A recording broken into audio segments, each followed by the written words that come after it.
Mas afinal, para que estudar a cadeia e ter alimentar? Você deve se fazer essa pergunta, né? Muita gente acha que isso é só decorar quem se alimenta de quem come quem, tá tudo certo, né? Mas, na verdade, a cadeia, né, e teia alimentar, ela explicam como é que a energia sustenta a vida na Terra. A gente vai ver durante essa aula aqui, né, que toda a vida ela depende de um fluxo de energia. Essa energia ela entra dentro do ecossistema, né, principalmente através do sol. Ela é capturada, né, pelos produtores, ela é transferida entre os organismos, né, que são os consumidores. Então, quando estudamos a cadeia alimentar, né, uma rede alimentar, a gente está tentando compreender, né, como é que os ecossistemas eles funcionam. E isso é extremamente importante na atualidade, porque para a gente compreender que qualquer alteração que acontece no nível de uma cadeia alimentar, né, no nível de uma rede, né, de uma teia alimentar, pode afetar todo o resto, né? Isso está relacionado a alguns exemplos, né? Quando a gente vê a questão das mudanças climáticas, né? A redução de predadores, a perda, né, da biodiversidade, né? A extinção de espécies, o desaparecimento de alguns polinizadores. Então, ou seja, tudo isso pode alterar o desequilíbrio ecológico. Então, a gente compreender um pouco sobre, né, cadeia e teia alimentar é importantíssimo para a gente poder entender como é que funciona esse fluxo de energia dentro dos ecossistemas. Então, bora lá que a aula de hoje, né, a Biologia com Laís de hoje, é sobre cadeia alimentar e teia alimentar. Mas então, o que é que seria uma cadeia alimentar? É uma representação gráfica que mostra o fluxo de energia, né, e de matéria entre os seres vivos de um ecossistema. Ela vai mostrar, né, quem serve de alimento para quem, mas é mais do que isso, tá? A cadeia alimentar ela vai mostrar as relações alimentares entre os organismos, essa estrutura trófica da comunidade, por exemplo, né? A transferência de energia química, né, desde a sua fonte, né, que são em plantas, e os autótrofos, né, que são os produtores primários, por meio dos herbívoros, que são os consumidores primários, para os carnívoros, né, que são os consumidores secundários, terciários e quaternários, e por fim para os decompositores. Essas etapas que nós vamos ver bem detalhada nessa videoaula é referida para a gente compreender o que é uma cadeia alimentar. Ou seja, nas cadeias alimentares, nós sempre vamos encontrar os produtores, os consumidores e os decompositores. Laís não compreende nada. Calma. Aqui nós temos um exemplo clássico para ajudar a gente.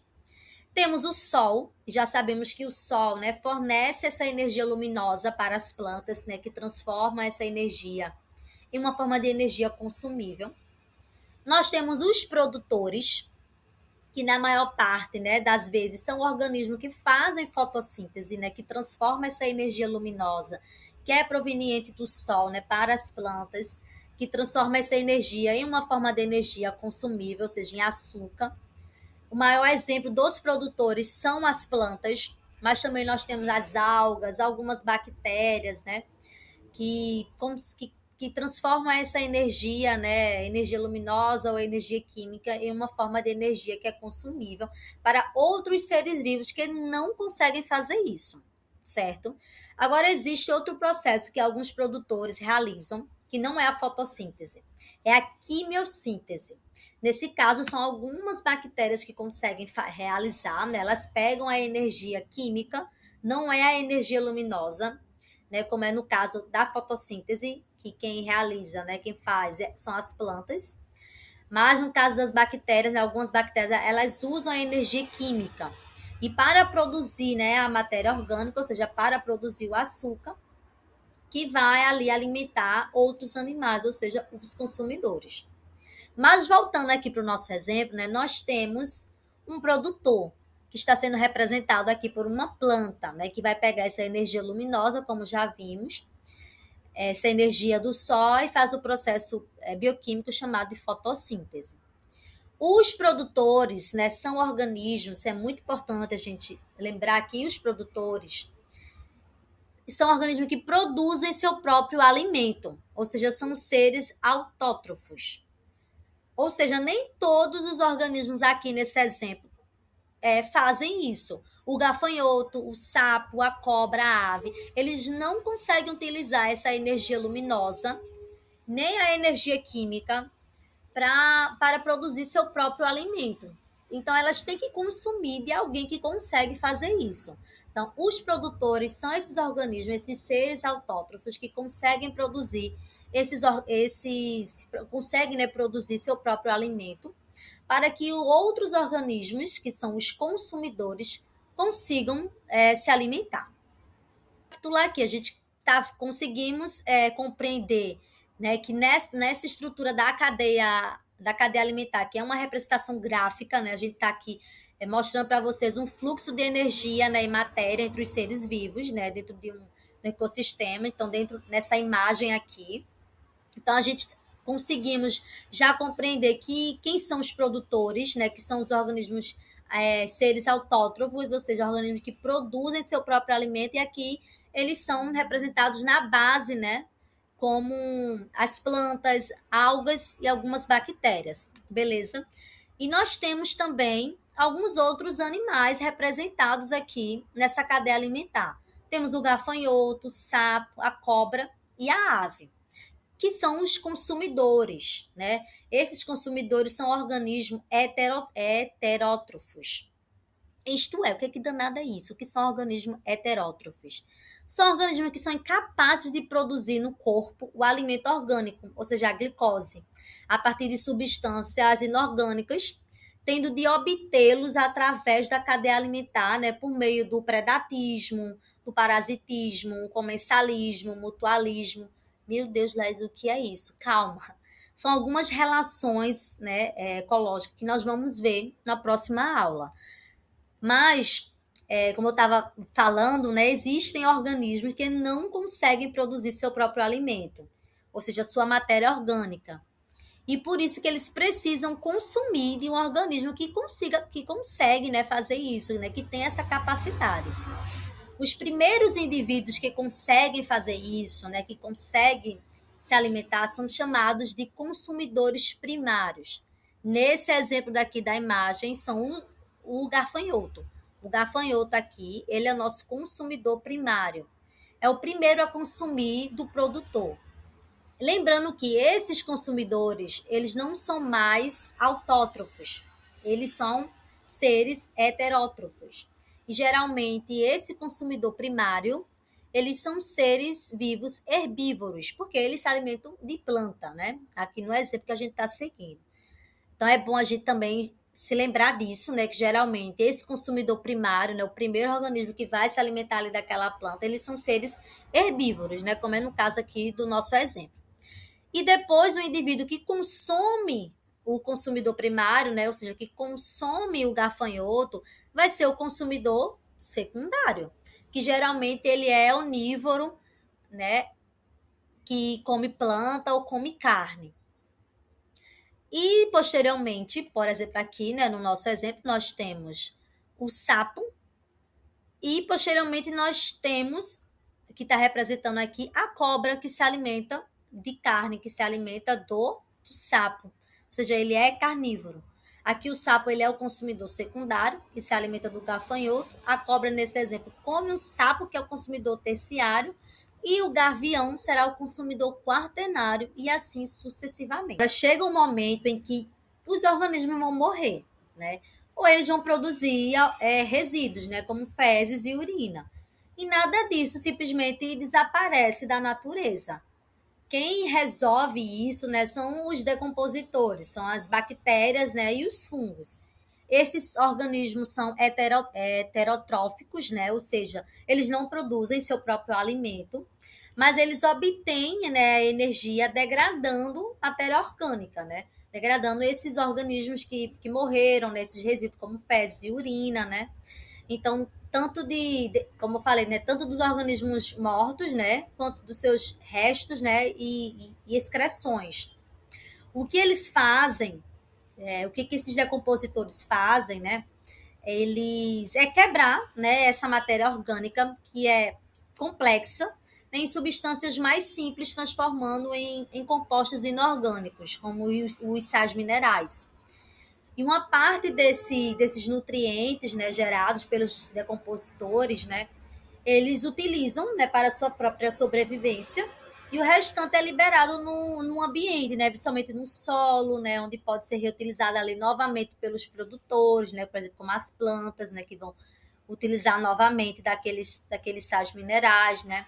E esse processo, ele é chamado de decomposição, né, ou mineralização, que é essencial, né, para o funcionamento do ecossistema. Então, os decompositores, né, ele também tem uma função essencial dentro da cadeia alimentar. Então, já vimos até agora, né, que a cadeia alimentar é uma representação gráfica que mostra ali o fluxo, né, de energia e de matéria entre os seres vivos. Então, é mais do que simplesmente um gráfico que mostra quem serve de alimento para quem, beleza? Então, já compreendemos que existem os produtores, né, que existem os consumidores e que existem os decompositores. Só que a gente agora precisa compreender que dentro dessa estrutura da cadeia alimentar, e agora vem um ponto muito importante, que dentro dessa estrutura da cadeia alimentar existem os níveis tróficos, ou seja, o local, né, o que o organismo ele ocupa. E é isso que a gente agora vai tratar um pouco. Vocês já devem ter ouvido falar ou ler no livro de biologia que quando a gente vai falar sobre nível trófico, né, que quanto maior o nível trófico que um organismo ele ocupa, menor é a quantidade de energia disponível para ele. Já, né? Mas antes da gente entender o que é isso, né, deixa eu explicar primeiro rapidinho o que seria o nível trófico, né? O nível trófico é basicamente a posição que um organismo ele ocupa dentro da cadeia alimentar. Então, a gente vai voltar aqui para o nosso exemplo, que a gente já compreendeu que as plantas são os produtores, né? Que o gafanhoto ele é o consumidor primário, que o sapo é o consumidor secundário, que a cobra é o consumidor terciário e assim por diante, né? Então, além disso, na cadeia alimentar existe o nível trófico. Então, a planta está em qual posição aqui? Ela está na primeira posição, certo? Então, ela está ocupando aqui o primeiro nível trófico. O gafanhoto, que se alimenta da planta, está no segundo nível trófico e ele é um consumidor primário. Depois vem um sapo, né, que come o gafanhoto, e ele está aqui, né, o sapo, ele é o terceiro nível trófico, sendo o consumidor secundário. E depois a gente tem aqui a cobra, que que está, né, ocupa o quarto nível trófico, e assim por diante. Mas há um detalhe muito importante que a gente não deve esquecer aqui, o consumidor primário. Lembra quem é o consumidor primário aqui? Que no caso é o gafanhoto, que se alimenta da planta. Ele não é o primeiro nível trófico, ele é o segundo, porque antes dele vem, né, os produtores, que aqui no nosso exemplo é a planta. Então a gente precisa lembrar sempre disso, que as plantas também entram nessa posição. Então, quem está ali no topo sempre vai ser o primeiro. Quem está no topo dos produtores vão ser as plantas, né? Nesse exemplo aqui, as plantas, mas se fosse algum outro exemplo, poderia ser, se fosse um ambiente aquático, né? Poderia ser as algas, né? Poderiam ser as bactérias, né? Então, nesse exemplo aqui, a gente tem como primeiro nível trófico, né? As plantas, né? Que são os produtores. Beleza? Agora sim, voltando para aquele nosso exemplo que a gente iniciou, né? Por que a energia ela vai diminuir? Né? Por que quanto maior o nível trófico que um organismo ele ocupa, menor essa quantidade de energia disponível para ele, né? Porque cada organismo, quando recebe a energia, ela usa uma parte para si mesma, né? Ou seja, ela usa essa energia para ela viver, para respirar, para se movimentar, para crescer, né? E além disso, uma parte dessa energia ela é perdida na forma de calor.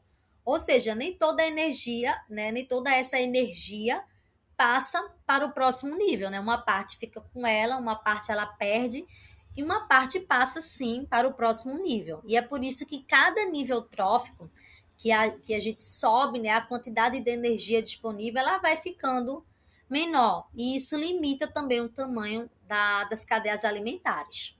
Ora, tem dois conceitos, né, muito importantes, que é a produtividade primária bruta, né, que é o PPB, e a produtividade primária líquida, que é o PPL. A produtividade primária bruta é toda a energia que os produtores conseguem produzir através da fotossíntese, ou seja, é a energia total que a planta gera a partir da luz solar, né, da luz do sol. Mas aqui vem um detalhe muito importante.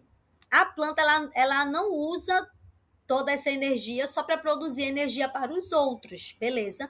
Ela também precisa usar essa parte da energia para ela mesma, né? Para ela poder respirar, para poder crescer, né? Para a planta se manter viva, né? E essa é a parte que ela gasta chamada de respiração. Então, o que sobra, né, dessa energia é o que realmente vai ser disponibilizado para os próximos organismos, né, os próximos níveis da cadeia alimentar.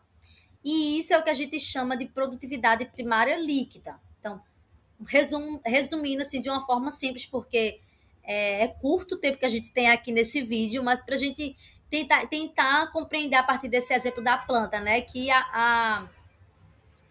quando eu falo, né, de produtividade primária bruta, eu estou falando na energia total produzida, né, pela planta, pelo organismo. E quando eu estou falando da produtividade primária líquida, eu estou falando da energia que sobra depois do que a planta ela usa, né?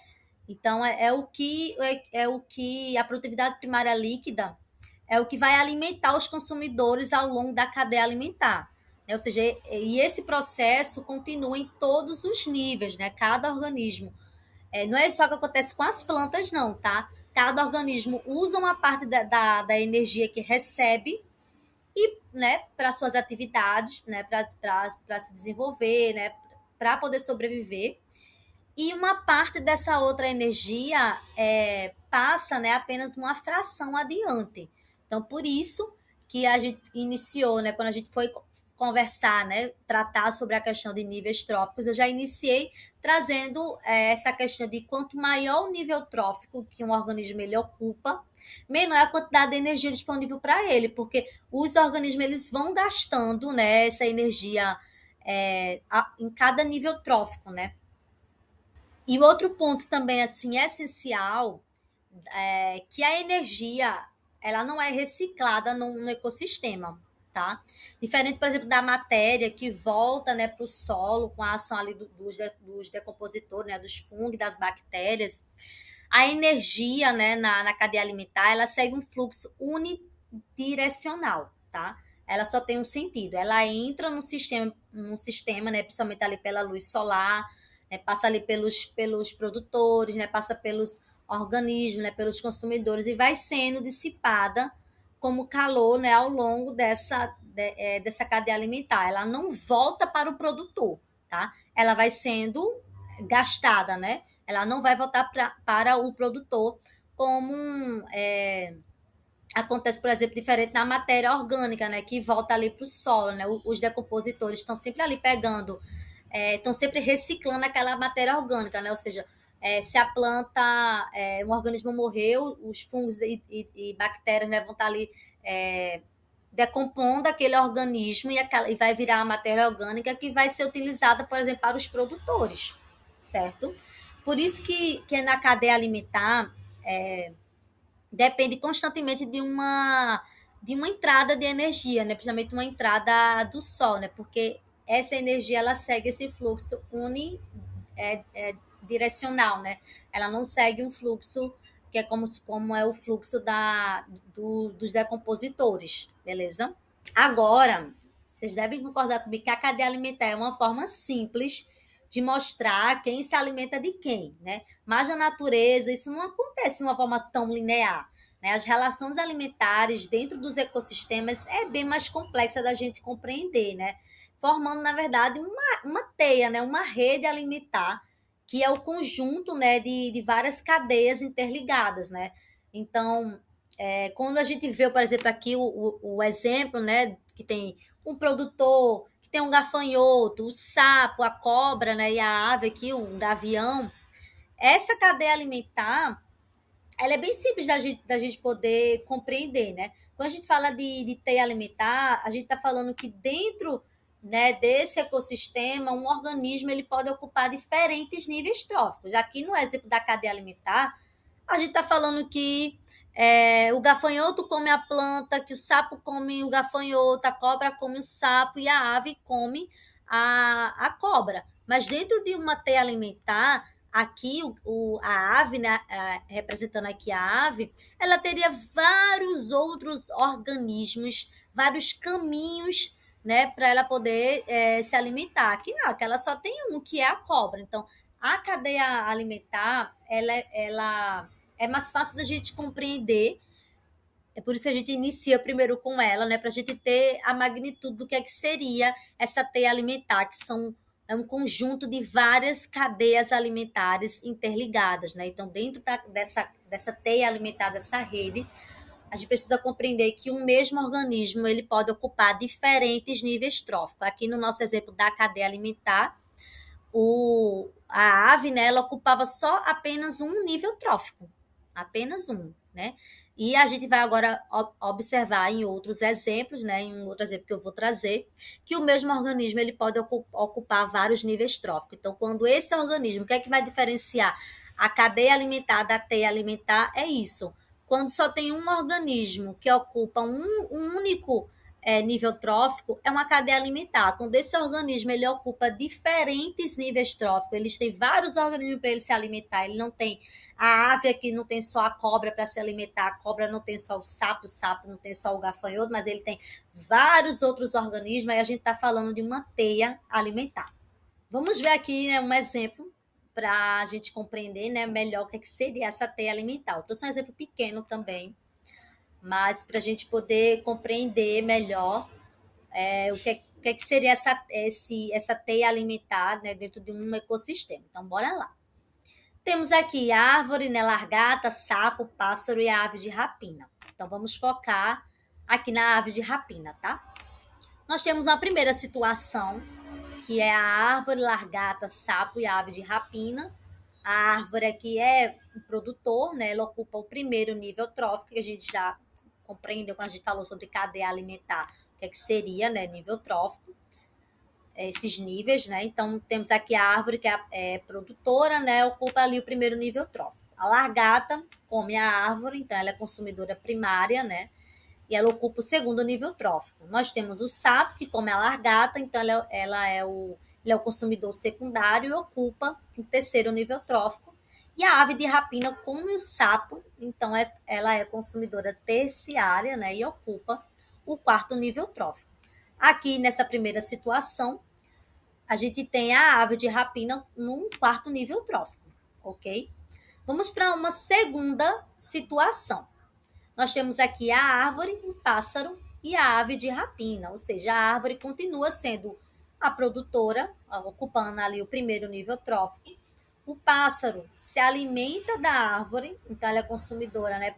Consumidor primário e ocupa o segundo nível trófico. E nós temos a ave de rapina, que come o pássaro, então ela é consumidora secundária e ocupa o terceiro nível trófico. Então, aqui nessa segunda situação, nós temos a ave de rapina no terceiro nível trófico. A mesma ave de rapina, ela pode ocupar o quarto nível trófico, como a gente já viu, e ela também pode ocupar o terceiro nível trófico. Né? Só que tudo depende ali do caminho, né, dentro da teia alimentar. E agora a gente pode pensar, né? Em qual dessa situação ela vai ter mais energia disponível? Na segunda, certo? Por que na segunda? Porque ela está mais próxima do produtor. Quanto mais próximo do produtor, maior a energia disponível. E a gente já conseguiu, quando a gente falou sobre cadeia alimentar, entender um pouco sobre essa questão da energia, certo? Então, quanto maior distante esse organismo estiver do produtor, menor energia ele vai ter. Agora, tudo isso, né, que a gente viu nessa aula, né, sobre cadeia alimentar, níveis tróficos, né, fluxo de energia, até alimentar, na natureza real, né, dentro de um ecossistema, é muito mais complexo, né, do que esses exemplos simples que eu trouxe, né? as teias alimentares são redes enormes, né, cheias de conexões, né?